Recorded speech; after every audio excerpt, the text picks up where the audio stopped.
بحوث الاثار والتراث العراقي.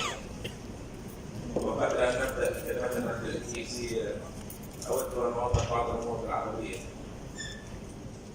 اولا هذا المؤتمر هو امتداد المؤتمر الاول الذي عقد بدعم برنامج ايدو اللي يدعمه الاتحاد الاوروبي، ولكن الحمد لله الاخوان اللي زارونا في المؤتمر الاول وعجبوا بالمؤتمر وعجبوا الاثار العراقيه وعجبوا التراث العراقي، لذلك تطوعوا في المساهمه معنا الجامعات التي ذكرها الدكتور حيدر في اقامه هذا المؤتمر.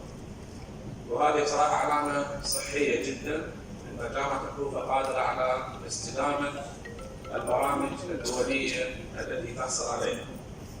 فليس الغرض هو الحصول على البرنامج وهكذا وينتهي، ولكن الاهم هو الاستدامه. This conference is gathering archaeologists, researchers, and practitioners in archaeology, conservation, and related fields. As you know, that the first copy of this conference is held by the sponsorship of the EDO program, which was supported by the European Union.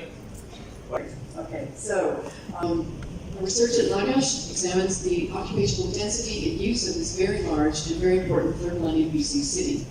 We're also exploring its surrounding environment and the resources that supported the settlement's extraordinary size and large population. So this map shows the location of Lagash in the Mesopotamian alluvial plain and its proximity to several other sites which are currently under excavation, including Umma, Girsu, and Negan, the latter two of which lie on the same river channel. The current increase in archaeological research in South Iraq is incredibly exciting, and new discoveries at these sites, plus the new projects at Nippur and other sites in southern Mesopotamia, will surely help us to continue to write the important history of Sumer as the birthplace of the world's first cities. The main period of occupation at Lagash is the early dynastic period of the mid-3rd millennium BC, an era that is characterized by early city-states, based in irrigation agriculture, and complemented by the herding of sheep and goats. Texts in archaeology indicate the rise of institutions, and especially late in the period of hereditary kingship.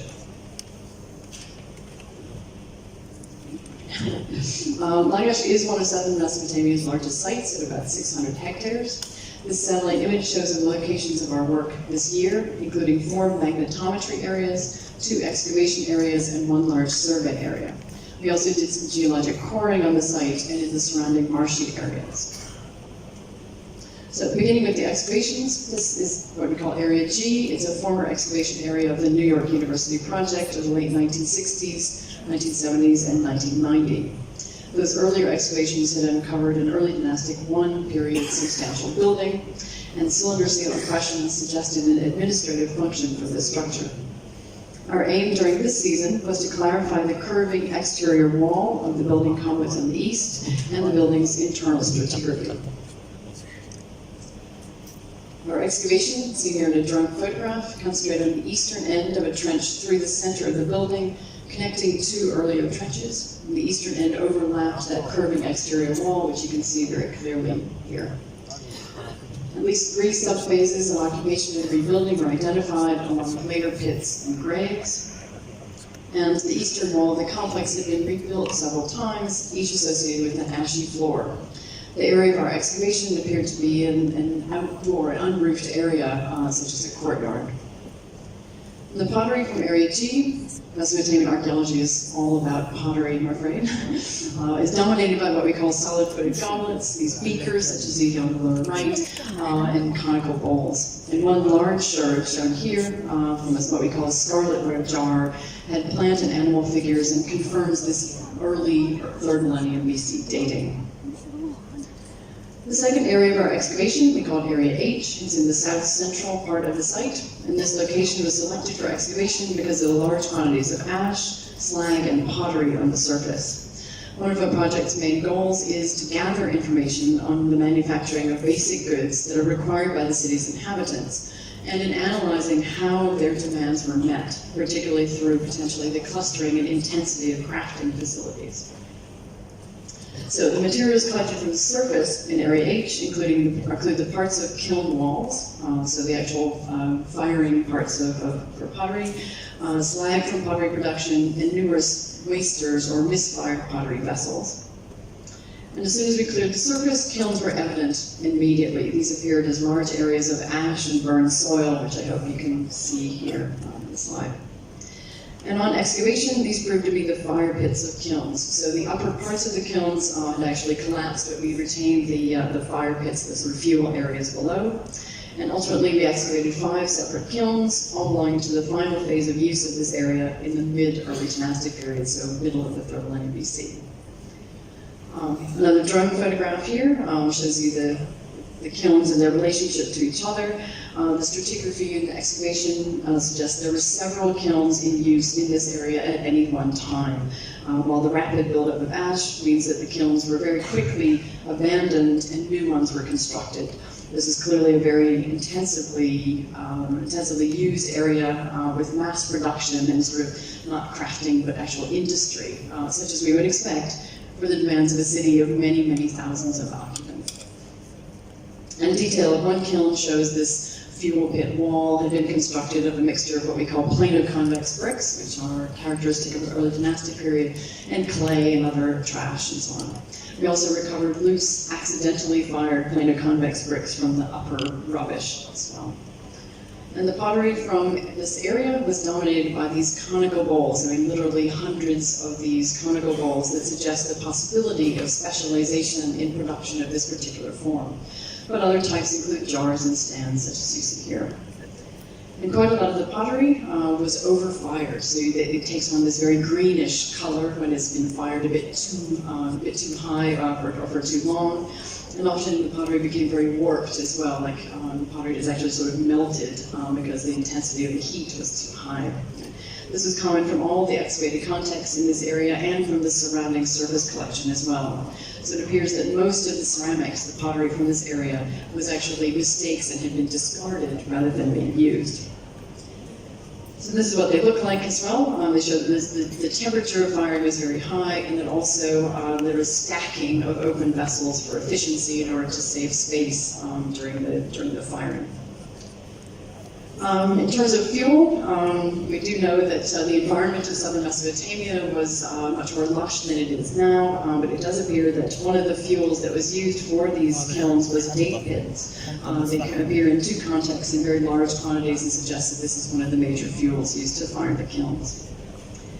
The kiln area also produced a small collection of animal figurines. These are possibly toys made by potters for their children. The possibility also exists that children were employed in parts of the pottery production. We know from later 3rd millennium BC texts that children sort of 5 to 6 years old were used in all kinds of industries such as weaving and pottery production also. From both Area G and Area H, we recovered pieces of raw bitumen, just sort of raw pieces and used for repair of vessels, and we have sampled these and hope to analyze them for their source location or locations. Such analyses will support our larger research question of defining the wide area of economic connections from which Lagash drew its resources. And beyond excavation, survey is a crucial element of our approach to the site. At 600 hectares, Al-Hibba, as I said, is one of the largest sites in southern Mesopotamia, and there are therefore important questions about the settlement's occupation density and its expansion and contraction over time. A previous survey. A project that I organized at the University of Chicago, which involves revisiting a very familiar and yet still very much debated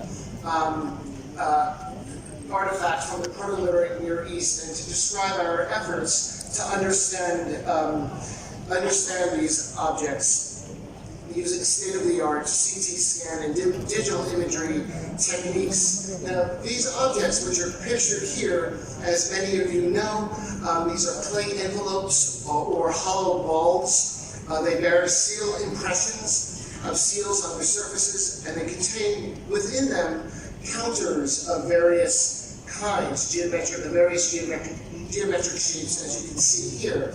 Now, these balls or envelopes are the subject of great interest because they represent a complex accounting device of unparalleled complexity from the Proto-Literate period just before the invention of writing in Mesopotamia. And so really they're part of the story of the rise of the first cities and the economies upon which they were built. They're found in Iraq, where they were probably invented, in Syria and Iran, and they also speak to the interregional contacts in the Proto-Literate period, specifically what we refer to as the Auric expansion. And they've also garnered a great deal of attention in recent years for their purported role in the invention of writing itself in Mesopotamia. Of data recording, so we can really say quite a bit about their archaeological context. You know, the vast majority of these were found in private houses that are located on the eastern terrace. For instance, we have a group that was found on a floor near the wall of one room, but a much larger group of about 25 envelopes that were found in a hole dug in antiquity just below the wall of another house. There's a much larger cluster of 25 envelopes that was found yet in another hole dug in antiquity. And really the presence of a large group of loose tokens suggests that this cluster originally consisted of very many more envelopes. And this deposit presumably was created as a file to protect the envelopes, and no doubt represents one of the very earliest known document archives. We also have loose tokens in various places under the pavement in various portions of the site, and also several in a number of other pits. And the distribution of these envelopes is really important because there's a clear distinction between the intact envelopes that are found in rooms and the broken ones outside, and it really corroborates the hypothesis that the rooms represented intact archives. Now, of course, beyond being inherently interesting as one of the earliest known administrative devices, these clay envelopes garnered a great deal. As you can see, the surface really makes these seal impressions jump out of it, actually much more so than they do in reality.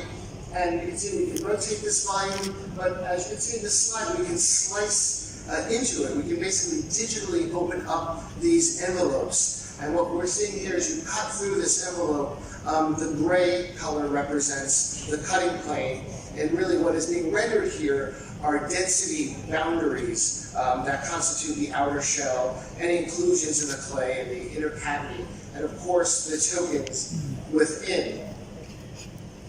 The next step in our project was to take this raw CT data and then have three-dimensional digital models made. These are segmentable 3D PDFs that allow us to study the inner shells as well as the tokens in isolation. And what you can do here is digitally erase parts of these envelopes. And this allows us to see how the inner cavity was formed, which tells us how these envelopes were made. And really, one of the main benefits of these types of models is that individual tokens can be separated out and measured down to really 1/100th or even 1,000th of a millimeter. And really, we're at the point now in terms of technology where we can say much more about these artifacts using non-destructive techniques of this kind than we could by physically opening the envelopes. Now, as you can see, these digital models allow us to sort of assemble a very complete catalog of the types and numbers of tokens within these envelopes with very precise measurements for the entire. That seems to be unique to Gilgamesh. It's unknown to Ur Susa as far as I'm aware, and this fill consists of sand, a very low quality unlevigated clay. It differs from really the very high quality clay that makes up the envelopes, particularly the tokens. Now, the purpose of adding this appears to be to stabilize and protect the tokens from breaking within the envelopes within. And this, of course, can change their geometric shape and then presumably their values as well. And what are the benefits of all of the members who worked to make this gathering possible? I also ask you to forgive me for my voice. I'm just recovering from a cold, and so which we've heard from Augusta McMahon about current excavations. was one of the largest settlements in southern Mesopotamia during the second half of the 3rd millennium BC, and one of the 3 joint expedition to excavate the site of Tel al-Hiba, under the general direction of Vaughan Crawford at the Metropolitan Museum and the field direction of the site in 1984, and you see this